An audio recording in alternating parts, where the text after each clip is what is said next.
சூறாவளியா சொல்லிட்டு இருக்காங்க. மக்கள் அந்த அளவுக்கு வெறுப்பை காமிச்சிருக்கிறாங்க திமுக மேல. அது வாக்கு வித்தியாசத்தை பாருங்க, மக்களுடைய உணர்வுகள் அதிலிருந்து இருந்து புரிஞ்சுக்கிடலாம்.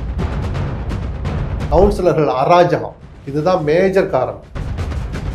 இந்த ஆட்சியில் லஞ்சம் தலைவிரித்தாடுகிறதுன்னு நான் ஒரு 100 பேட்டியாவது கொடுத்திருப்பேன். ஆன்டி இன்கம்பன்சில நான் பிரதானம் நினைக்கிறது லஞ்சம் தான். வேட்பாளர்கள் யாருன்னே தெரியல. உங்கள் விஜய் சொன்னாரா 234, அதைத்தான் அவங்க பார்த்துருக்காங்க. நிஜமாவே வேட்பாளர் யாருன்னு தெரியாது. எவர் ஒருவரும் பொதுச்செயலாளர் ஆகலான்னு சொன்னது வெறும் வாய் வார்த்தை. விஜய் அதை செஞ்சு காமிச்சார். காங்கிரஸோடு பேசுறதா தகவல் வருது. விடுதலை சிறுத்தைகளுடைய அவர் திருமாவளவன் வெளியிட்ட அறிக்கையை பார்த்தா கூட்டணி ஆட்சியின் மீது அவருக்குள்ள மோகத்தை காட்டுது. அப்படி வந்து அந்த ஆட்சி எவ்வளவு நாள் நீடிக்கும்னு ஒரு கேள்வி. இப்படி அதிமுக காணாம போயிடுச்சுங்கிறது சார், 100 தொகுதிகளுக்கு மேல டெபாசிட் போச்சு அதிமுகவுக்கு. முழுக்க காரணம் எடப்பாடி தான்.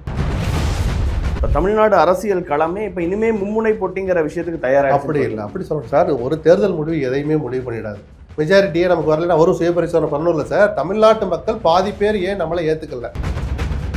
கிறிஸ்துவர்கள் 90% பேர் விஜய்க்கு வாக்களிச்சது. பெண்களும் கைவிட்டாங்கன்னு நான் சொல்ல. ஏன்னா அவங்க 1000 ரூபாய் கொடுத்ததை பெருசா நம்பினார். 5000 ரூபாய் அந்த ஜனவரி மாசம் கொடுத்தார். இத்தனையும் நடந்த பிறகும் பெண்கள் பாதி பேர் கூட திமுகவுக்கு வாக்களிச்சதா தெரியல. சிறப்பான ஆளுங்கட்சியாக செயல்பட்ட திமுக சிறப்பான எதிர்கட்சியாக இனி செயல்படும். ஒவ்வொரு பிரச்சனைக்கும் குரல் கொடுக்கும்னு ஸ்டாலின் அவர்கள். ஸ்டாலினுடைய வார்த்தைகள் தமிழ்நாட்டு நலனை வச்சு பார்த்தோம்னா நல்ல வார்த்தை தான் நான் சொல்லுவேன்.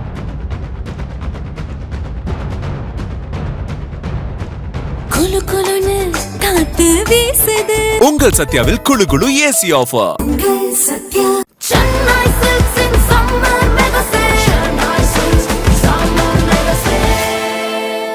சென்னை சில்க்ஸின் மெகா சம்மர் சேல்.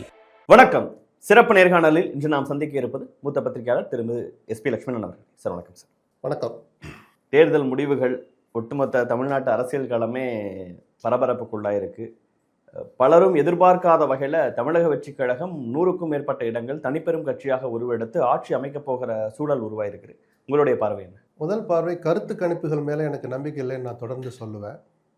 அது இந்த முறை நிரூபணமாயிருக்கு. ஒரு மௌன புரட்சி மாதிரி தான் சொல்லணும். மெஜாரிட்டி கிடைச்சிருச்சா அப்படிங்கிறலாம் அடுத்தது.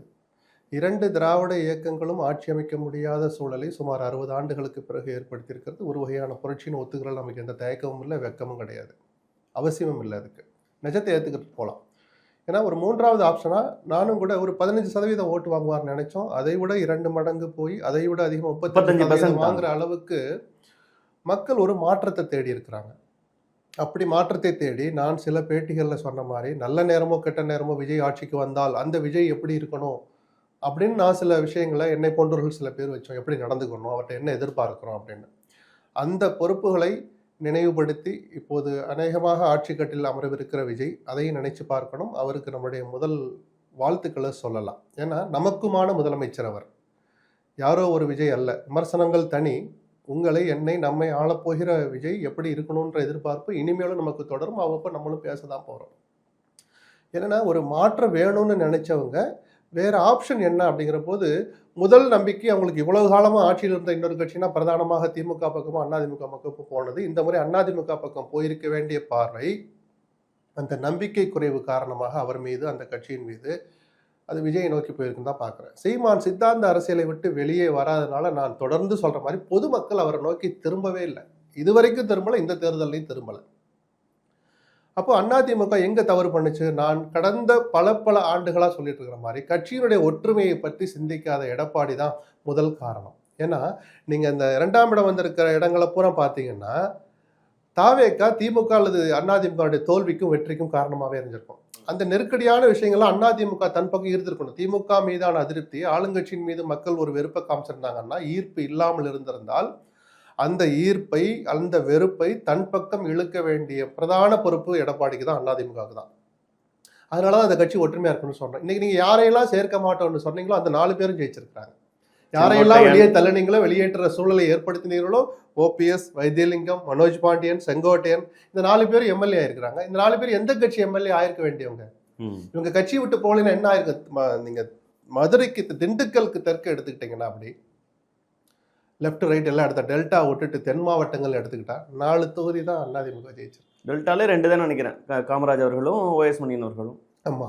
அப்போ விஜயினுடைய வருகை அதிமுக வாக்கு வங்கி தான் அதிகமாக பாதிக்கும்னு சொன்னேன். தெற்குல, டெல்டால, வெஸ்ட்ல அவருடைய மண்ணின் மைந்தர் என்று எடப்பாடியை கொண்டாடுகிற கொங்கு மண்டலத்திலேயே தாவேக்கா வாங்கின ஓட்டெல்லாம் எடுத்து பாருங்க. தங்கமணி தோத்திருக்காரு. அது தனிப்பட்டதை பத்தி நம்ம பேசுவோம். அப்போ தெற்கு, டெல்டா, மேற்கு பகுதிகளில் அதிமுக வாக்கு வங்கியை கபலீகரம் செய்த விஜய் தாவேக்கா திமுகவின் கோட்டை என்று சொல்லப்படுகிற சென்னை மற்றும் சென்னை புறநகர் மாவட்டங்கள்ல சூறாவளியா சொல்லிட்டு இருக்கிறாங்க. மக்கள் அந்த அளவுக்கு வெறுப்பை காமிச்சிருக்கிறாங்க திமுக மேல. இதே ரிசல்ட் தான் திமுகவுக்கு சாதகமா இருந்தது. 47 தொகுதிகளில் 46 ஜெயிச்சவங்க இன்னைக்கு 30-35 இடங்கள் தாவேக்கா ஜெயிச்சிருக்கு இந்த 4 மாவட்டங்கள்ல. அது வாக்கு வித்தியாசத்தை பாருங்க, மக்களுடைய உணர்வுகள் அதுல இருந்து புரிஞ்சுக்கிடலாம்.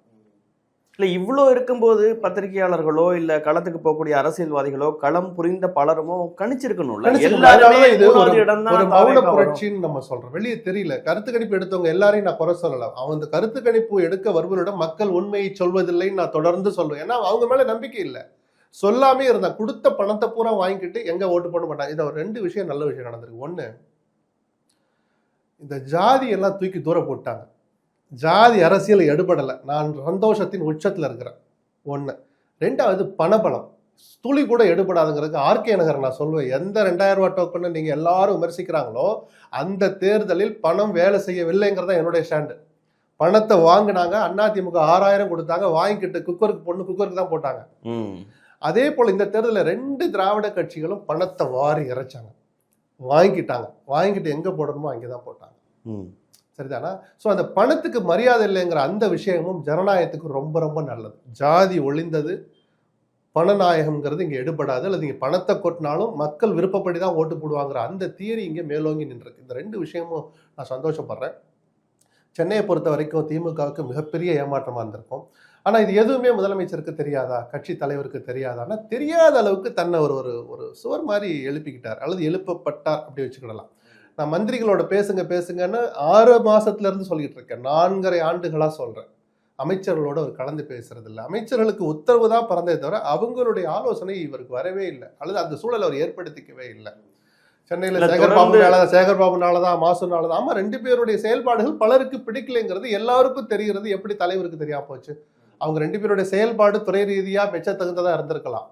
கட்சி ரீதியா எப்படி இருந்தது அப்படின்னு ஸ்மெல் பண்ணவோ அல்லது அவர் காதுகளுக்கு எட்டவோ தடுக்கப்பட்டது, அல்லது அவர் அதில் அக்கறை இல்லாமல் இருந்தாரா தெரியல. இல்ல ஏதாவது பிரச்சனைகள் நடக்கும்போது இல்ல ஆட்சிக்கு எதிரான விமர்சனங்கள் வரும்போது ஸ்டாலின் நல்லவர் தான், கூட இருக்கவங்க எல்லாம் தப்பு, அந்த இமேஜ் எடுபடலையே. இப்ப குளத்தூர்ல 1000 இருக்கட்டும், மக்கள் மாற்றத்தை விரும்பட்டும், குளத்தூர் தொகுதி எம்எல்ஏங்கிற முறையில ஸ்டாலின் மாதிரி வேற எந்த எம்எல்ஏ செயல்பட்டு இருக்க முடியும்? மக்கள் அதை கூட நினைக்காத அளவுக்கு அவங்களுக்கு வெறுப்பு இருந்திருக்கு. என்னன்னா, நான் இன்னொரு முக்கியமான காரணமா பார்க்கறது லஞ்சம். இந்த ஆட்சியில் லஞ்சம் தலைவிரித்தாடுகிறதுன்னு நான் ஒரு 100 பேட்டியாவது கொடுத்திருப்பேன். எல்லா ஆட்சியிலும் இருந்த லஞ்சம் இந்த ஆட்சியில் உச்சத்தில் இருக்கிறது. நான் தோத்த பிறகு சொல்லல சார், பேட்டியெல்லாம் எடுத்து பாருங்க. எனக்கு நெருங்கிய நண்பர்கள் பலர் அமைச்சர்களாக இருந்த போதும் நான் அந்த வார்த்தையை சொல்லிக்கிட்டு தான் இருந்தேன். நான் லஞ்சம் உச்சத்தில் இருக்கு. இளைஞர்கள் முகம் சொல்லிப்பாங்க. விஜய்கிட்ட நம்ம எதிர்பார்ப்போம்னு சொல்லிட்டு இருந்தோம் இல்லையா? இன்னைக்கு நம்ம எதிர்பார்க்கிற முதல் விஷயம், இந்த ஒரு அரசாங்கத்தின் ஊழல் முகமாக காட்சியளிக்கிறது பொதுப்பணித்துறையும் நெடுஞ்சாலைத்துறையும் தான். அங்கேதான் ஊழல் ஊற்றுக்கண். இந்த 2 துறைகள்லையாவது ஊழல் அவர் ஒழிக்க வேண்டாம். குறைச்சிட்டான்றது அடுத்த 10 நாளில் தெரிஞ்சு போயிடும். அது நமக்கு தெரியும், எப்படின்னு பத்திரிகையாளர்களுக்கும் தெரியும், விவரம் அறிஞ்ச பொதுமக்களுக்கும் தெரியும். இவர் குறைச்சிட்டாலே இந்த ஆட்சி நல்ல திசையில போகுது, நம்ம முதல் சர்டிபிகேட் கொடுக்கலாம். லஞ்சத்தை அவர் குறைக்கிறதா அவருடைய முதல் பணியா. ஒழிக்க முடியாது, ஒழிக்கிற பயணத்தை தொடங்கட்டும், அதுக்கு முதல் படியா குறைக்கட்டும். இல்ல முக்கியமான அமைச்சர்களே பல பேரும் வந்து கடைசி வரைக்கும் போராட வேண்டிய சூழல். பாதி பேர் அதுதான் மௌன புரட்சி தான். இது வந்து அவங்க தொகுதியை நல்லா வச்சு திமுகவின் தலைவர் தோக்குறாரு, பொதுச் செயலாளர் தோக்குறாரு, 2 பேரும் தொகை இது வரைக்கும் தமிழ்நாடு அரசியல். இல்ல அதான் சொல்றேன். குளத்தூர்ல இவ்வளவு செஞ்ச ஸ்டாலின, குமாரபாளையத்துல இவ்வளவு செஞ்ச தங்கமணியை தோக்கடிச்சு அந்த தாவேக்காவுடைய புதுமுகங்கள். ஆனா இதுல ஒரு நல்ல விஷயம் என்னன்னா, நான் விஜய் இந்த கூட்டணி அமைக்கிற போது பெரிய கட்சியில் வராத போது நான் ஒன்று சொன்னேன், சமூக நீதியை காப்பாற்றுற பொறுப்பு விஜய்க்கு இருக்குன்னா சின்ன கட்சிகளை அவர் அரவணைக்கணும். அதே மாதிரி 2-3 கட்சிகளுக்கு கொடுத்து எல்லாரும் ஜெயிச்சிருக்கிறாங்க. ஜெகநாத் தாவேக்கா அடையாளத்தோடு அவங்க ஜெயிச்சிருக்கிறாங்க. அந்த புதிய கட்சிகள் சிறிய கட்சிகளுக்கு இடம் கொடுத்த மாதிரி சாமானியர்கள் பல பேர் அவர் இப்போ ஜெயக்குமாரை தோற்கடிச்சாலும் சாதாரண ஆட்டோ டிரைவர் ஒன்றும் கேவலம் கிடையாது. அவரும் எம்எல்ஏ ஆக முடியும். எடப்பாடி சொன்னது வெற்று வார்த்தை. இந்த இயக்கத்தில் எவரும் பொதுச்செயலாளர் ஆகலான்னு சும்மா சொன்னதெல்லாம் வெற்று வார்த்தையா சொல்ல தெரியுமா? 10 மாவட்ட செயலாளர்கள் முன்மொழியணும், வேற ஒரு 10 மாவட்ட செயலர் வழிமொழியணும். அப்பதான் பொதுச்செயலாளருக்கு நீங்க நாமினேஷனை தாக்கல் பண்ண முடியும்னு விதிமுறையை சொருகிட்டு எவர் ஒருவரும் பொதுச்செயலாளர் ஆகலான்னு சொன்னது வெறும் வாய் வார்த்தை. ஆனால் விஜய் அதை செஞ்சு காமிச்சார். வேற வழி இல்லை செஞ்சார். நீங்கள் நக்கலாக பேசலாம், கொடுக்குற மனசு இல்லை. தன் உதவியாளருடைய பையன், ஓட்டுநர், அவ 1000 விமர்சனம் ஒரு பக்கம் இருக்கட்டும், அந்த சாதாரண மனிதர்களும் வர முடியுன்றதுக்கு ஒரு புரட்சின்னு தான் நான் சொல்லுவேன். வரவேற்க தகுந்த புரட்சி தான் அது. இதையெல்லாம் மனசில் வச்சு இன்னொரு விஷயத்தை விஜய் கவனிக்கணும். 107 108 இடங்களில் ஜெயிக்க வச்சாங்க. அந்த மீதி 115 120 இடங்களில் ஏன் நம்மளை தேர்ந்தெடுக்கலை? பெரும்பாலும், மிக பெரும்பாலும் நகர்ப்பகுதி மக்கள். விஜய் ஜெயிச்சிருக்கிற இடங்களை எடுத்து பார்த்தீங்கன்னாலே நகர்மயமாக்கப்பட்டது அல்லது மாநகர பகுதிகளில் தான் ஜெயிச்சிருப்பார். கிராமத்தை சேர்ந்தவங்க ஏன் நம்ம, சினிமா தாக்கம் அதிகம் இருக்கிற கிராமங்களை சேர்ந்தவங்க ஏன் நம்மளை இவ்வளவு ரசிக்கல, இவ்வளவு தூரம் ரசிக்கலையே, ஏன் அவர் யோசிக்கணும். அப்போ பொது வாழ்க்கையில் நம்மளை கவனிப்பார்கள். சென்டிமெண்டல் அனிமல்ஸ் தமிழர்கள், உணர்வுகளுக்கு ஆட்பட்டவர்கள். இந்த ஒற்றை வரிய விஜய் தன்னுடைய இறுதி காலம் வரைக்கும் மறக்கக்கூடாது, பொது வாழ்க்கையில் இருக்கிற வரைக்கும். இன்னொன்று நீங்கள் பேசும்போது குறிப்பிட்ட விஷயத்துல இருந்து அதே ஒரு விமர்சனமாக கிளப்புறாங்க. வேட்பாளர்கள் யாருன்னே தெரியல, இவர்களை எல்லாம் சட்டமன்ற புது கட்சி அப்படி பத்திரிகை, நம்ம 30 வருஷம் பத்திரிகாரா இருக்கிறோம், அதுல ஒரு 15-20 பேரை தவிர நமக்கு யாருன்னு தெரியல. அது பிளஸும் அதுதான், மைனஸும் அதுதான். உங்கள் விஜய் சொன்னாரா 234, அதைத்தான் அவங்க பார்த்துருக்காங்க. நிஜமாவே வேட்பாளர் யாருன்னு தெரியாது.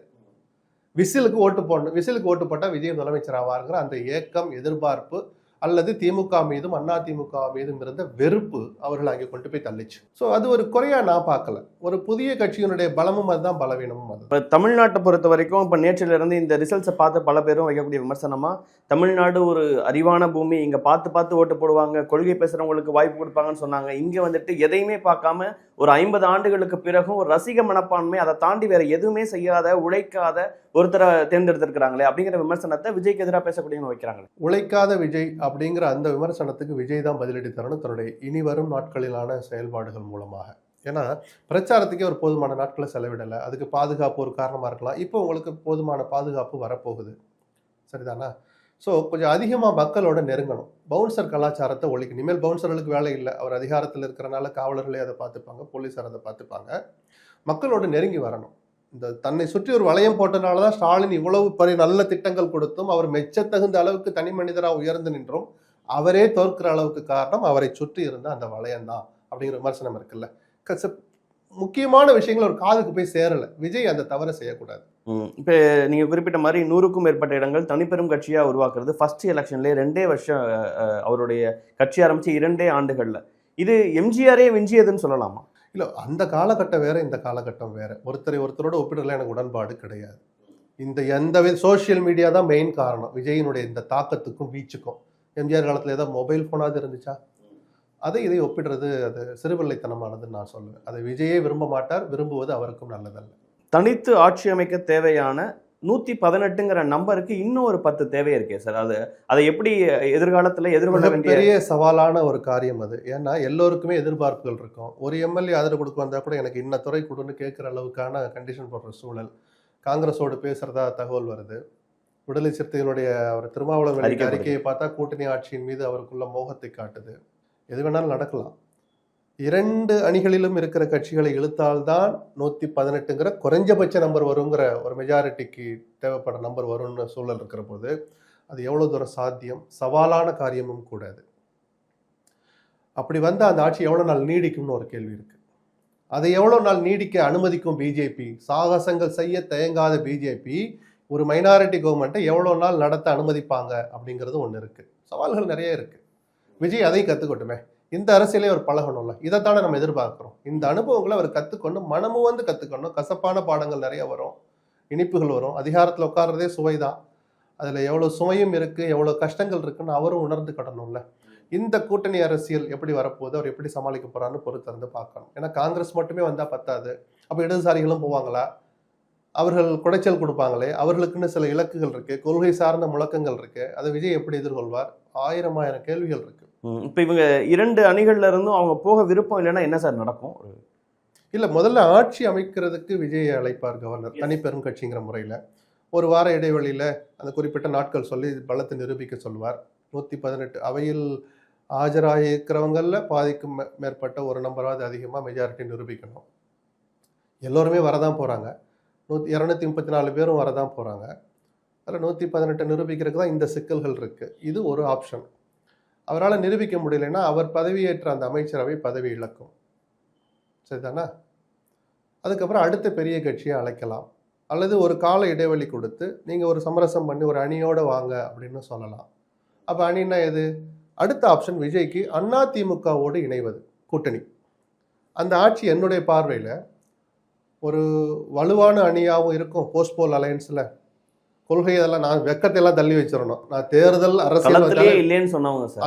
அதை தான் வெக்கத்தை தள்ளி வச்சிருங்கன்னு சொல்லிட்டேன். தமிழ்நாட்டு நலனுக்காக ஒரு தலைப்பு செய்தி வரும் பாருங்க.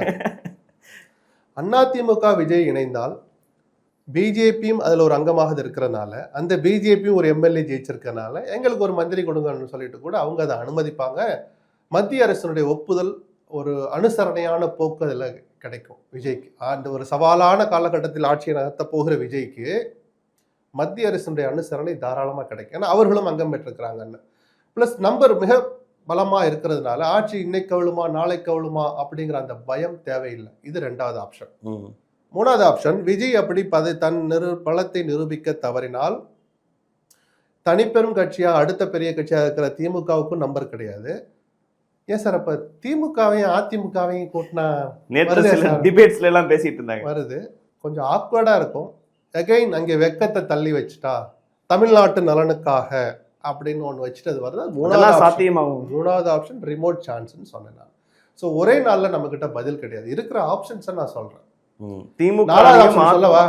இப்ப விஜய்க்கு மெஜாரிட்டி கிடைச்சிடக்கூடாதுன்னு அரசியலில் பள்ளம் தின்று கொட்டை போட்டு திமுக அதிமுக ஒரு கணக்கு போட்டுட்டு இருப்பாங்க. விஜயும் கொஞ்சம் அரசியல் தெரிஞ்சவராக தான் இருப்பார். அரசியல் தெரியாமையா அவர் இவ்வளவு தைரியமா அரசியலுக்கு வந்தாரு?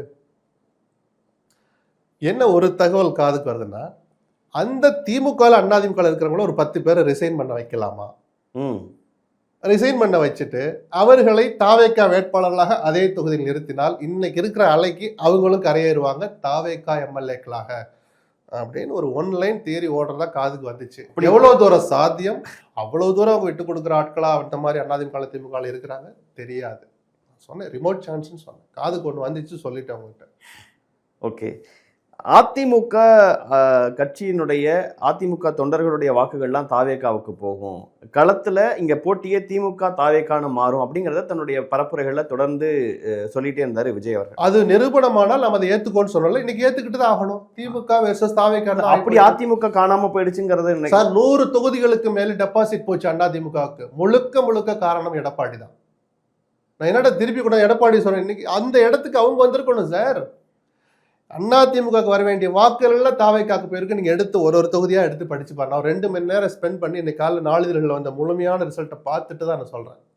2ஆம் இடம் யாரு, 3ஆம் இடம் யாரு, வாக்கு வித்தியாசம் எவ்வளவு எடுத்து பாத்தீங்கன்னாலே தெரியும். தென் மாவட்டங்கள்ல முக்குளத்தோர் திமுகவுக்கு ஏன் போட்டாங்க, விஜய்க்கு ஏன் போட்டாங்க, பெருவாரியா ஏன் விஜய்க்கு போடுறாங்க? திமுக மீதான வெறுப்பு அவங்களுக்கு இன்னும் குறையல. முக்குளத்தோர் அவ்வளவு சீக்கிரத்துல போக மாட்டாங்க. விஜய்க்கு பெருவாரியா போட்டு ஏன் அதிமுக யாருக்கு வேணாலும் போடட்டும் சார், ஏன் அதிமுகவுக்கு போடல? ஓபிஎஸ்ஐ அவர் இணைக்காமல் விட்டது மிகப்பெரிய தவறு. தினகரனை அந்த அணியில் இணைக்க சம்மதித்தது தாமதமான முடிவு. சரிதானா? இதை நான் 1 வருஷம் முன்னாடி சொன்னல. இதுதான் நேரம். இதுல அடுத்த குற்றவாளினா இன்னைக்கு விஜய் இந்த இடத்துல வந்திருக்கிறார். திமுகவை ஆட்சியிலிருந்து இறக்கியதுல வேணா பிஜேபி சந்தோஷப்படலாம். ஆனா உங்க நோக்கம் அது இல்லையே, அது மட்டுமே இல்லையே. அதிமுகவினுடைய இந்த வீழ்ச்சிக்கு பிஜேபியும் முக்கியமான காரணம். அவர்கள் தான் இந்த இயக்கத்தை உடைச்சாங்க. இணைக்க வேண்டிய நேரத்தில் அவர்கள் அந்த இணைப்பு முயற்சிகளை மனமும் செய்யல, அல்லது உடைஞ்சிட்டோம் அழியட்டும் அவங்க எதிர்பார்த்தாங்க. ஒருவேளை அந்த ரெண்டாவது ஆசையும் கூட அவர்களுக்கு நிறைவேறிடலாம். திமுகவை ஆட்சியிலிருந்து இறக்குவது, அதிமுகவை வீழ்த்துவது அப்படின்னு அவங்க 2 அஜெண்டா வச்சிருந்தாங்கன்னா 2லையும் பிஜேபி ஜெயிச்சிட்டாங்கன்னு அர்த்தம். இனிமேலாவது புத்தி வரணும் ஒரு அதிமுக காரணம். இப்ப தமிழ்நாடு அரசியல் களமே இப்ப இனிமே மும்முனை போட்டிங்கிற விஷயத்துக்கு தயாரா அப்படி இல்லை. அப்படி சொல்லணும் சார். ஒரு தேர்தல் முடிவு எதையுமே முடிவு பண்ணிடாது. வீழாத இயக்கங்களா திமுக அவசரம் திருப்பி எந்திரிக்கலையே அவங்க. சரி, விஜய்க்கு இன்னும் சவால்கள் எவ்வளவு இருக்கு? இது போதுமானதா? மெஜாரிட்டியே நமக்கு வரலன்னா ஒரு சுயபரிசோதனை பண்ணணும்ல சார். தமிழ்நாட்டு மக்கள் பாதி பேர் ஏன் நம்மளை ஏத்துக்கல, பாதிக்கும் மேற்பட்டவர்கள் ஏன் நம்மளை ஏத்துக்கல கேட்கணும்ல சார். அவர் சுயபரிசோதனை பண்ணணும்ல. நீண்ட கால அரசியல் அவர் பண்ணணும்னு ஆசை இருந்தா இந்த சுயபரிசோதனை அவர் பண்ணணும். கிராமங்கள் மக்கள், கிராமத்து மக்கள் நம்மளையே ஏத்துக்கல. எங்க அங்கொன்னு இங்க நிலக்கோட்டை மாதிரி சில பக்கா கிராம தொகுதிகளில் ஜெயிச்சிருக்கிறார், நான் மறுக்கல. பெருவாரியா கிராமத்து மக்கள் ஏன் நம்மளை இந்த அளவுக்கு, நகர்ப்பகுதியில் ஏற்றுக்கொண்ட அளவுக்கு கிராம மக்கள் ஏன் ஏத்துக்கல? அவங்க மனசுல நம்ம வீட்டுக்குள் போயும் கூட அவர்கள் நம்மை தலைவனாக ஏன் ஏத்துக்கல அப்படின்னு விஜய் தான் சுய பரிசோதனை பண்ணணும். சவால்கள் காத்திருக்கு, செய்யட்டும் அது அவரு. அப்ப மும்முனை போட்டிங்கிறது இவர் எந்த அளவுக்கு இந்த அரசியலை பண்றாருங்கிறத வச்சுதான் இவர் ஒரு டாப் 2ல இருப்பாரா அப்ப அதிமுக தொடர்ந்து 3வதாவே இருக்குமா அப்படிலாம் நம்ம அப்பதான் முடிவு. இன்னைக்கே அதிமுக காணாம போச்சுங்கிறதுல நான் இப்போ சொல்றேன், எனக்கு உடன்பாடு இல்லை. அந்த கட்சி பலவீனப்பட்டு போயிருக்கலாம், துடை தெரியப்படவில்லை. இன்னமும் காலம் இருக்குது, திருந்த வேண்டியவர்கள் திருந்தினார் அதிமுகவில். இப்ப கரூர் நிகழ்வுக்கு பிறகாக விஜய் மேல கடுமையான விமர்சனங்களை பலதரப்பட்ட இடங்கள்ல இருந்து வச்சுக்கிட்டு இருந்தாங்க. கரூர் நிகழ்வு, அதற்கு பிறகாக அவர் காலத்துக்கு அந்த மக்களை பார்க்க போலேங்கிற ஒரு விமர்சனம், ஒழுங்கா பரப்புரைக்கு போக மாட்டாருங்கிற விமர்சனம், கூட்டணி அமையில அவர் கூட மற்றவங்களை வர தயங்குறாங்க அப்படிங்கிற எல்லா விமர்சனங்களும் வந்தது. எல்லாத்தையும் எதையுமே மக்கள் ஒரு பொருட்டா நினைக்கல. அந்த உண்மையை ஒத்துட்டு தானே ஆகணும். மக்கள் அதை பத்தி நினைக்கல. அதை தாண்டி தன் மேல நம்பிக்கை வச்சிருக்காங்கன்னா விஜய்க்கு பொறுப்பு கூடுதுன்னு நான் சொல்றேன். அந்த பொறுப்பை உணர்ந்து அவர் ஒவ்வொரு நாளும் ஒவ்வொரு மணி நேரமும் செயல்படும். தார்மீக பொறுப்பு ஏற்கணும் அப்படின்னா அதை இனிமேல் பேசி பிரயோஜனம் இல்லையே. அதை மக்கள் விரும்பலையே, மக்கள் அது ஒரு பொருட்டா நினைக்கலையே. என் கருத்துல மாற்றம் இல்லை, என்னை போன்ற ஒரு கருத்துல மாற்றம் இல்லை. தார்மீக பொறுப்பேற்று குறைஞ்சபட்சம் அவர் அதை செஞ்சிருக்கணும்னு. இன்னைக்கு ஒரு முதலமைச்சர் ஆயிட்டனால அவர் அன்னைக்கு செஞ்ச சரிதான் மாத்தி பேசுறதுல நம்ம ஆள் கிடையாது. அது தவறுதான், எந்த காலமும் தவறுதான். மக்கள் அதை ஒரு பொருட்டா நினைக்க. தேர்ந்தெடுக்க என்ன காரணம் சார்? இல்ல நான் பாதிக்கப்பட்டிருக்கேன், எனக்கு நான் நீதி கேட்டு வந்திருக்கேன். சார், ரெண்டே விஷயம். திராவிட இயக்கங்கள் மீது அல்லது ஆட்சியில் இருக்கிற கட்சி அதிமுக கூட ஆட்சி விட்டு போய் 5 வருஷம் ஆச்சு. திமுக மீதான வெறுப்புன்னு எடுத்துக்கிடலாம். அல்ல இங்க நடந்த சில சம்பவங்கள் அவங்க ஒருத்தருக்கு ஒரு செக்டாருக்கு ஒன்னு பாதிச்சிருக்கு. ஆன்டி இன்கம்பன்சில நான் பிரதானம் நினைக்கிறது லஞ்சம் தான். லஞ்சம் உச்சத்தில் இருந்தது. முதலமைச்சர் கவனத்திற்கு, திமுக தலைவர் கவனத்திற்கு அது போச்சா போகலையா, அவருடைய தாக்கம் எந்த அளவுக்கு இருந்துச்சுன்னு அவருக்கு கவலைப்பட்டாங்களா தெரியல. இதை நான் புதுசா சொல்லல. கடந்த 2 ஆண்டுகளாக, குறிப்பாக நாடாளுமன்ற தேர்தல் முடிந்ததில் இருந்து திமுக ஆட்சியில் அந்த லஞ்சத்தின் அந்த வீச்சு இருக்குல்ல, ரொம்ப உச்சத்தை நோக்கி போச்சு. அதை கவனிக்காமல் விட்டது பெருந்தன்மை மிக்க முதலமைச்சர் செய்த மிகப்பெரிய தவறு. இந்த தேர்தலில் உங்களுடைய அனுபவத்துல வந்து நான் தெரிஞ்சுக்கணும் விரும்புறது, அடிச்சிருக்கிறது விஜய் ஆதரவாலையா திமுக எதிர்ப்பாலையா? இரண்டும் சேர்ந்து தான் அடிச்சதுன்னு சொல்றேன். ஏன்னா இதை தனிச்சு சொல்றதா இருந்தா ஏன் பாதிக்கும் மேற்பட்டவங்க விஜய் ஆதரிக்கலன்னு, குறைஞ்சபட்ச மெஜாரிட்டி ஏன் கிடைக்கலங்கிற பிரதானமான உண்மை இருக்குல்ல, அதை மறந்துட முடியல. விஜய் முதலமைச்சர் ஆகிட்டார், ஆக போறார் அப்படிங்கிறதுக்காக சில உண்மைகளை நம்ம புறந்தள்ள முடியாது. இது விஜய் ஆதரவு அலைன்னா இந்நேரம் குறைஞ்சபட்சம் பாதிக்கு மேல இடங்கள் அவர் ஜெயிச்சிருக்கணும்ல, ஜெயிக்கல. அப்போ வெறுப்புன்னு தான் நான் எடுத்துக்கிடுவேன். திமுக மீதான வெறுப்பு, அதிமுக மீதான நம்பகத்தன்மையற்ற அந்த மனநிலை, இந்த ரெண்டும் சேர்ந்துதான் விஜய் மீதான ஈர்ப்பும் ஒரு காரணமாக அமைந்து அந்த 3மே அவருக்கு வேலை செஞ்சிருக்குன்னு நான் பார்க்கிறேன். தனிப்பெரும் கட்சியாக உருவெடுப்பதற்கு இந்த 3 காரணிகள் தான் முக்கிய காரணம். எந்த கருத்து கணிப்புகளும் பேசல, பொதுவெளியில யாரும் தாவேக்கு ஆட்சி அமைக்கணும் பலரும், அவங்க கட்சிக்காரங்களை தாண்டி பலரும் பேசல. ஆனாலும் விஜய் அவர்கள் தொடர்ந்து ஒரு கான்பிடென்ட்டாவே இருந்தாரா? அன்னைக்கு நீங்க வந்து வெற்றி பெற்ற உடனே பனையூருக்கு வாங்கன்னு சொன்னது விமர்சனமானச்சு. உத்தேச அமைச்சர் இல்ல, போலிங் முடிஞ்ச உடனே என்னை போன்றவர்களே கொஞ்சம் மனசை வேற மாதிரி 15% தாண்டுவாருங்கிற முடிவுக்கு வந்துட்டோம்ல. நம்ம அதுக்கு ஒரு பேட்டி கொடுக்கல. எனக்கு என்ன அந்த தனிப்பட்ட உணர்வுகளை எல்லாம் சொல்றதுக்கு நமக்கு இஷ்டம் இல்லை. நண்பர்களோட பேசுவோம்ல, போலிங் முடிஞ்ச அடுத்த நாள்ல இருந்து எல்லோருமே சொல் பண்ணாங்க விசிலுக்கு எவ்வளவு தூரம் ஓட்டு விழுந்திருக்குன்னு. குறிப்பாக சென்னை புறநகர் பகுதிகளில் இந்த மக்களுக்கு இவ்வளவு வெறுப்பு ஏங்கிறப்ப திருப்பி 2 விஷயம். டிராபிக் போலீஸ் நடந்த அராஜகம் இருக்குல்ல, இந்த நகர்பகுதி மக்களை டிராபிக் போலீஸ்காரங்க தடுத்து நிறுத்துற விதத்துல கொள்ளை அடிச்சாங்க. இதெல்லாம் அது சாதாரண வாழ்க்கை வாழ்றவங்களுக்கு தான் அந்த வழி தெரியும். நானும் அதுல இருந்து தொடங்கினவன். இதெல்லாம் வாக்களிக்கிறதுல கண்டிப்பா இம்பாக்ட் ஏற்படும் சார். புருஷன் பொண்டாட்டி போயிட்டு இருக்காங்க, 2 பேர் காமா போயிட்டு இருக்காங்க, 2 பேர்ல பின்னாடி ஒய்ஃப் ஹெல்மெட் போல நிறுத்தி 1/2 மணி நேரம் வாதம் பண்றாங்க சார். 500 ரூபா 1000 ரூபா ஃபைன் போடுறாங்க சார். 3 பேர் பைக்ல உட்காந்து டுரு போறான், துரத்தி பிடிக்கிறதுக்கு துப்பு இல்ல சார். இது எவ்வளவு பெரிய தாக்கம். இதெல்லாம் ஒரு விஷயமா சார் ஒரு ஆட்சியை தீர்மானிக்கிறதுக்குன்னு சொல்லாதீங்க. அவன் மனசுல அந்த 1000 ரூபாயை ஃபைன் கட்டும் போது, கரண்ட் பில்லு கட்டுறதுக்காக, வீட்டு வாடகை கட்டுறதுக்காக வச்சிருந்த அந்த 1000 ரூபா போறப்போது அவன் மனசுல என்ன வழி இருந்திருக்கும். நான் சின்ன விஷயங்கள் இருந்து ஆரம்பிக்கிறேன். இதெல்லாம் ஒரு சின்ன துளிகள் தான். இது மாதிரி எவ்வளவு விஷயங்கள். ஒரு வீடு கட்ட முடியுமா? தெருவுல ஒரு சுவர் இடிஞ்சிருச்சு, அதை பூசுறதுக்கு ஒரு அரை வண்டி மணலை கொண்டாந்து தெருவில் வச்சிருக்கிறேன்னு சொன்னா கவுன்சிலர் வந்து நிக்கிறான். என்ன கண்டிக்க உங்களால முடிஞ்சதா? நேரு 2 தடவை மீட்டிங் போட்டார். சென்னை கவுன்சிலர்ல கண்டிக்கிற மாட்டோம், அவரால் கண்டிக்க முடியல. எல்லா லஞ்சத்தையும் மந்திரிக்கு கொடுத்துறீங்க, எனக்கு எங்க லஞ்சம்னு கவுன்சிலர்கள் தகராறு பண்ணி நிறுத்தின திட்டங்கள் எத்தனை ஈஸியார்ல. இன்னைக்கு உட்காந்து கேட்க சொல்லுங்க முதலமைச்சரை. இதை இப்ப சொல்லல, அப்பயும் சில பேட்டிகள்ல சொன்னேன் நான். கவுன்சிலர்கள் அராஜகம், இதுதான் மேஜர் காரணம். கவுன்சிலர்கள் அராஜகம். இந்த அதிகாரிகள் ராஜ்யத்துல ஒரு சிறு துளி தான் நான் சொன்ன டிராபிக் போலீஸோட இந்த அராஜகத்தை சொன்னேன் நான். இப்ப நீங்க குறிப்பிடும் போது அதிகாரிகள் எவ்வளவு இந்த ஆட்சியில வந்து, ஆனா இப்போ விஜய் புது நபர் இல்லையா? விஜய் புதிய நபர். விஜய் அவர்கள் அவர் அமைக்க போற இருக்கு. அதான் இல்ல, விஜய்க்கும் அரசியல் அனுபவம் கிடையாது, அரசாங்க அனுபவம் கிடையாது. சோ முழுக்க அதிகாரிகள். நான் எப்போ அவ்வளவு தூரம் அதிகாரிகள் ராஜ்யம் நடந்துச்சு திமுகன்னு சொன்ன நானே சொன்ன முதல் வார்த்தை, அதிகாரிகள் இல்லாமல் அரசு இயந்திரம் இயங்காது அது நான் மறுக்கவே மாட்டேன். ஆனால் அந்த அதிகாரிகளிடம் அவர்களை வேலை வாங்குறது, அவர்களுக்கு உத்தரவிடுகிற இடத்துல தேர்ந்தெடுக்கப்பட்ட தலைவன் தான் இருக்கணும். விஜய்க்கு அந்த அந்த என்ன சொல்றது, அந்த புத்திசாலித்தனம், அந்த திறமை அதெல்லாம் கைவர பெறணும்னு நான் வேண்டிக்கிறேன். அவ்வளவுதான். அதிகாரிகளை வச்சுதான் அவர் இந்த ஆட்சி நடக்க போகுது. முழுக்க முழுக்க மற்றவங்களோட இன்னும் அதிகமா அதிகாரிகளை சார்ந்திருக்க போறார். ஆனால் ஒரு எல்லை தாண்டாமல் இருக்கணும். ஸ்டாலின் செய்த தவறை விஜய் செய்யக்கூடாது. இல்ல அவ்வளோ அனுபவம் அவருக்கு, ஒரு பின்னணி இருக்கு. கலைஞர் அவர்களின் மகனாக அவர் ஆட்சியை பக்கத்துல இருந்து பார்த்தவர், அவரையே அதிகாரிகள் இன்ஃப்ளூயன்ஸ் பண்றாங்கன்னா விஜய் அவர்களுக்கு அதை ஒரு பாடமா எடுத்துக்கிட்டோம். விஜயனுடைய ஃபர்ஸ்ட் பாடமே அதுவா தான் இருக்கணும். ஏன்னா அங்கே செங்கோட்டையன் இருக்கிறார், அனுபவம் மிக்க பல முன்னாள் அமைச்சர்கள் சில பேர் 1-2 பேர் ஜெயிச்சிருக்கிறாங்க. கந்தர்வ கோட்டையெல்லாம் பழைய அமைச்சர் நினைக்கிறவர் சுப்பிரமணியன், பழைய முன்னாள் எம்எல்ஏக்கள் 200 பேர் ஜெயிச்சிருக்கிறாங்க. அது மாதிரி யாருமே தெரியாதவங்க. அதுக்கு விஜய்க்கு ஒண்ணுமே தெரியலன்னு நான் சொல்ல வரல. நீங்கள் தேர்ந்தெடுக்கப்பட்ட மக்களால் நீங்கள் முதலமைச்சர் ஆகணும்னு தேர்ந்தெடுத்து அந்த இடத்துல உட்கார்ந்த பிறகு நீங்கள் உத்தரவிடணும் அதிகாரிகளுக்கு. எந்த அதிகாரியும் மாற்றத்துக்கு உட்பட்டவர் தான் அப்படிங்கிற அந்த எண்ணம் ஒரு அதிகாரி மனசுல இருக்கணும். துரதிருஷ்டவசமாக திமுக ஆட்சியில் ஒரு 10 பேருக்கு அந்த எண்ணம் வரல. அதுதான் அங்க வீழ்ச்சிக்கு ஒரு காரணமா திமுகவினால் நேற்று அறிவாலயத்தில் பேசப்பட்ட வார்த்தை. இப்ப புதிய அமைச்சரவை யாரெல்லாம் அமைச்சராக வாய்ப்புகள் இருக்கு அப்படிங்கிற பல்வேறு விஷயங்கள் பேசுறாங்க. எந்த அனுபவமும் இல்லாத அந்த ஆட்சி எப்படி சார் இருக்கும்? அவங்க அதிகாரிகள் உதவியோட தான் போகணும். எதிர்கட்சிகள் ஆக்கப்பூர்வமான ஆலோசனைகளை சொல்லணும். இந்த ஆட்சி தொடர்ந்து நீடித்தால், ஏன்னா நம்பர் பிரச்சனை இருக்கு, அது சொல்றது நம்ம தயக்கம் இல்லை. ஆட்சி நீடிக்கவே சிக்கல்கள் அது இதுல நம்ம சிக்கல். அதான் ஆரம்பத்திலே சொன்னேன், நம்பர் குறைவா இருக்கிறனால ஒரு மசோதா நிறைவேற போது மெஜாரிட்டி வேணும். அதனாலதான் தாவேகா அதிமுக அணி இணைந்தால் அது வலுவான அணியா இருக்கு. வேறு எப்படி அமைஞ்சாலும் இந்த ஆட்சி எவ்வளவு நாள் நீடிக்குங்கிறதுல ஒரு பயம் இருந்துகிட்டே தான் இருக்கும்.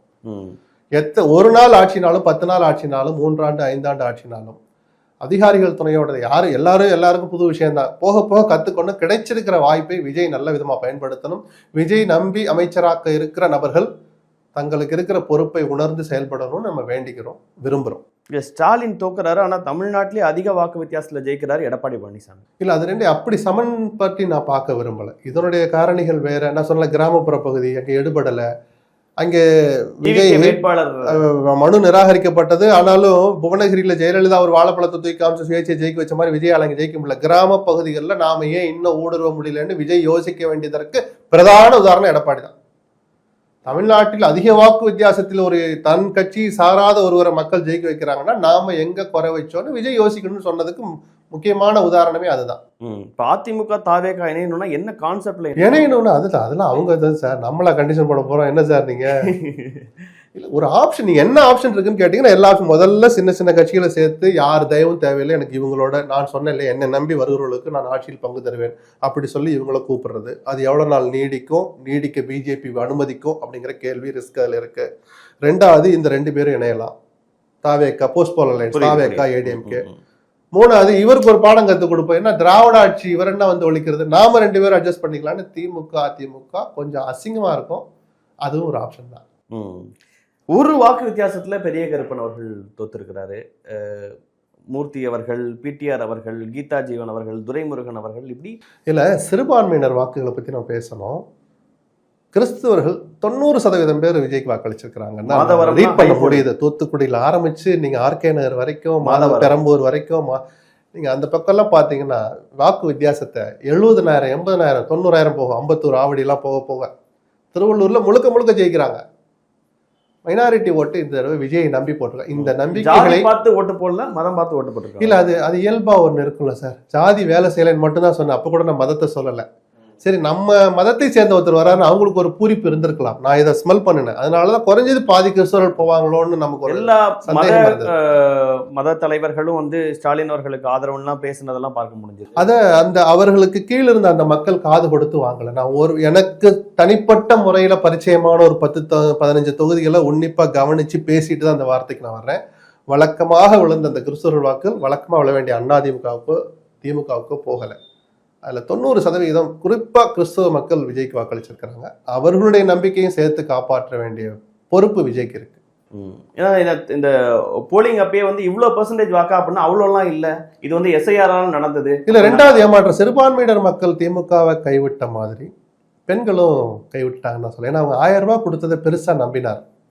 அந்த 1000 2000 தருவேன்னு சொன்னார். 5000 ரூபாய் அந்த ஜனவரி மாசம் கொடுத்தார். இத்தனையும் நடந்த பிறகும் பெண்கள் பாதி பேர் கூட திமுகவுக்கு வாக்களிச்சதா தெரியல. இப்ப சிறுபான்மையினர் வாக்குகள், பெண்கள் வாக்கு, இளைஞர்கள் வாக்கு முழுக்க ஒரு பக்கம் போயிருக்கு. அப்படிதான் எடுத்துக்கிடணும். சிறுபான்மையினரில் குறிப்பாக கிறிஸ்தவர்கள் வாக்குகள் மிக பெருவாரியாக விஜய்க்கு வந்திருக்கு. அது ஆச்சரியமும் இல்லை, தவறும் அல்ல. இன்னும் தொடர்ந்து அரசியல் களம் பரபரப்பாக தான் இருக்க போது, அடுத்தும் தொடர்ந்து பேச போகிறோம். நிறைவானா ஒரு சினிமாக்காரருக்கு இவ்வளோ பெரிய வாக்கா, தமிழ்நாட்டு மக்கள் அவங்களுடைய சிந்தனை இவ்வளவுதானா, இப்படிதான் கொள்கை பார்த்து வாக்களிக்க மாட்டாங்களான்னு ஒரு நான் அப்படி விமர்சனம் பார்க்கல. சினிமாக்காரன் கடைசி எலெக்ஷனுக்கு ஒரு 3 நாளைக்கு முன்னாடி டீலிமிட்டேஷன் பிரச்சனை அவ்வளோ முக்கியமா தமிழ்நாட்டில் பேசப்பட்டது. கருப்பு கொடி அந்த விஷயங்களா இருந்தது, கருப்பு சட்டை போடுறது, நகல் எரிப்புலாம். ஆனா அது எதையுமே கவனிக்கலையா அப்போ கொள்கை சார்ந்தெல்லாம்? அதை விஜயே கவனிக்கல இவ்வளோ நாளா. ஆனால் ஒரு வார்த்தை ஒரு கூட்டத்தில் பேசினா தொடர்ந்து இளைஞர்களுக்கு அந்த அரசியல் மயப்படுத்தணும்னு சொன்னேன். இதனுடைய ஆபத்தை அவர் எடுத்து சொல்லணும்னு சொன்னேன். அந்த மசோதா தோற்கடிக்கப்பட்டதுனால தற்காலிகமாக வந்த ஆபத்து நீங்கி இருக்கு. விஜய் இனிமேல் அது மாதிரியான தமிழ்நாட்டு நலன் சார்ந்த விஷயங்கள்ல தன்னை நம்பி தன் பின்னால் திரண்டிருக்கிற அந்த இளைஞர்களுக்கு இனிமேலும் அந்த அரசியல் மயமாக்கப்படுற அந்த விஷயங்களை தொடர்ந்து செய்யணும்னு. ஆட்சி அதிகாரம் ஒரு பக்கம், இந்த கட்சி தொடர்ந்து இப்போ விஜய்க்கு வாக்களிச்சவங்க எனக்கு தெரிஞ்சு ஒரு 60 அல்லது 70% பேர் அந்த கட்சி உறுப்பினர்கள் அல்ல. இந்த ஒரு தேர்தலுக்கு அவர் மேல நம்பிக்கை வச்சு போட்டு ஒதுங்கிட்டாங்க. விஜய் ஒரு ஆர்ப்பாட்டம் பண்றாரு, ஆட்சியில் இருக்கிறார், பண்ண போறதில்ல. மத்திய அரசுக்கு ஒரு ஆர்ப்பாட்டம் பண்ணாருன்னா இந்த மக்கள் எல்லாம் வரப்போறது இல்லை. இதுதான் விஜய் கவனிக்க வேண்டிய முக்கியமான விஷயம். இவர்கள் தாவேகா உறுப்பினர்கள் அல்ல. உங்கள் மீது நம்பிக்கை வைத்து மற்றவர்கள் மீது இருந்த வெறுப்பின் காரணமாக 3 காரணிகள் நான் முன்னாடியே சொன்னேன். அந்த காரணங்களால் உங்கள் மீது நம்பிக்கை வச்சு ஓட்டு போட்ட பொதுமக்கள். அப்போ உங்க கட்சியை வலுப்படுத்தணும்னா முதல்ல இளைஞர்களுக்கு முதல்ல அரசியலை கத்துக் கொடுங்க. அதுக்கு நேரம் இல்லாமல் இருந்திருக்கலாம். இப்ப அதிகாரம் இருக்கு, காலம் இருக்கு, இன்னும் பல பேர் இந்த கட்சியை நோக்கி வருவாங்க. ஆளுங்கட்சி இல்லையா, அப்படி வந்து ஒட்டிக்க வருவாங்க. முதல்ல வாய்ப்பு கிடைக்கணுங்கிறதுக்காக பல பேர் போனாங்க. இப்ப ஆளுங்கட்சிக்கு இன்னும் பல பேர். அரசியல் அதுதான், இருக்கிறவங்களுக்குள்ளதான் அரசியல் பண்ணி ஆகணும். அது வெக்கமெல்லாம் பட்டு பிரயோஜனம் இல்லை. அப்படி வருகிற போது அந்த இயக்கத்தை வலுப்படுத்தணும்னா அந்த இளைஞர்களை நல்வழிப்படுத்தணுங்கிறதோட சேர்த்து அரசியல் மயப்படுத்தினார்னா சினிமாக்காரர் வர்றதுல தப்பே இல்லைன்னு தான் நான் சொல்லுவேன். எவரும் வரலாம். சிறப்பான ஆளுங்கட்சியாக செயல்பட்ட திமுக சிறப்பான எதிர்க்கட்சியாக இனி செயல்படும், ஒவ்வொரு பிரச்சனைக்கும் குரல் கொடுக்கும்னு ஸ்டாலின் அவர்கள். அதாவது ஆட்சி அதிகாரத்திற்கு புதுசா வந்திருக்கிற விஜய்க்கு ஸ்டாலினுடைய வார்த்தைகள் தமிழ்நாட்டு நலனை வச்சு பார்த்தோம்னா நல்ல வார்த்தை தான் நான் சொல்லுவேன். அவர்கள் சிறப்பான எதிர்க்கட்சியாக செயல்பட்டு தான் ஆகணும். நல்ல ஆலோசனைகளை விஜய்க்கும் சொல்லட்டும். தமிழ்நாட்டு நலனுக்கு அதுதான் நல்லது. எடப்பாடியும் ஒதுங்கிடக்கூடாது. அவரும் முதலமைச்சராகவே 3.5-4 ஆண்டுகள் இருந்தவர். அவரும் தன்னுடைய ஆலோசனைகளை சொல்லட்டுமே. உதயநிதி அவர்கள் சட்டமன்ற உறுப்பினராக வெற்றி பெற்றிருக்கிறாரு. எதிர்க்கட்சி தலைவராக உதயநிதி தேர்ந்தெடுக்கப்பட வாய்ப்பு இருக்கா? அது அந்த கட்சி உதயன்னு அப்படி இல்லை. அது அந்த நியமனம் நடந்தாதான் விஜய் வெர்சஸ் உதயன்னு மாறும். அந்த பதவி இல்லாம அதை நேருக்கோ ஐபிக்கோ கொடுத்துட்டாங்கன்னா அப்படி மாறாது, அப்படி சொல்ல முடியாது. திமுகவின் முகம்னா எதிர்காலம் அது உதயநிதி தான் இன்னைக்கு இருக்கிற சூழல் இருக்கிற போது அது மட்டுமே ஒரு விஷயமா இருக்காது. அது அந்த கட்சி என்ன முடிவு எடுக்கிறாங்கன்னு பொறுத்திருந்து பார்ப்போம். தொடர்ந்து பேசுவோம் சார். அடுத்த நிகழ்வுகள் நடக்கும்போது இவ்வளவு நேரம் உங்க நேரத்தையும் கருத்தில் கொண்டிருக்க மிக்க நன்றி. நன்றி.